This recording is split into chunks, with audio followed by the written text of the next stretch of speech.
संघर्ष विराम समझौते के दूसरे चरण के लिए बातचीत शुरू करेंगे नेतन्याहू। लेबनान से वापस आई इजरायली सेना। नेतन्याहू ने आधिकारिक तौर पर युद्ध विराम समझौते के दूसरे चरण के लिए बातचीत शुरू करने का फैसला किया है। साथ ही फैसले के बारे में सुरक्षा कैबिनेट को सूचित किया है। इजरायल की सरकारी प्रसारण सेवा ने यह जानकारी दी है। 33 इजरायली बंधकों को रिहा किए जाने की उम्मीद। 19 जनवरी से प्रभावी युद्ध विराम समझौते के पहले चरण के तहत 2000 फलस्तीनियों के बदले में 33 इजरायली बंधकों को रिहा किए जाने की उम्मीद है।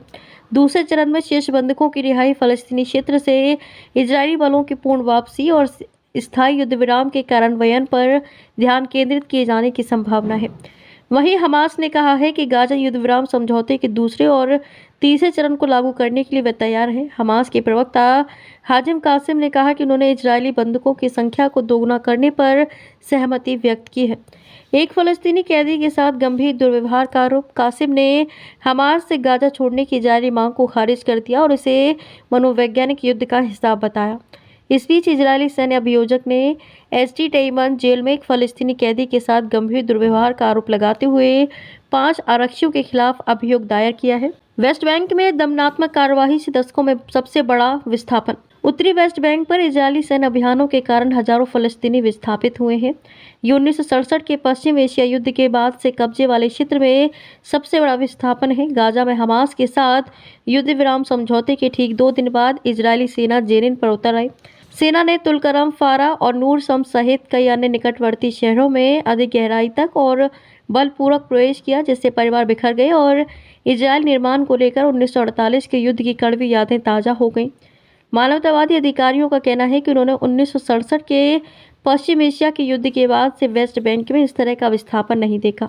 दक्षिणी लेबनान के अधिकांश क्षेत्रों से इजरायली सेना वापस। इजरायली सेना ने कहा कि वे लेबनान के साथ अस्थायी युद्ध विराम समझौते में प्रवेश करने के 90 दिनों के बाद आधिकारिक तौर पर दक्षिणी लेबनान के अधिकांश क्षेत्रों से हट गए हैं।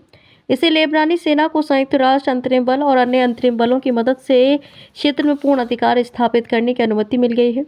इस बीच लेबनान के स्वास्थ्य मंत्रालय ने कहा कि सीमावर्ती शहर एता अल शाह पर इजरायली ड्रोन हमले में एक व्यक्ति की मौत हो गई। 33 इजरायली बंधकों को रिहा किए जाने की उम्मीद।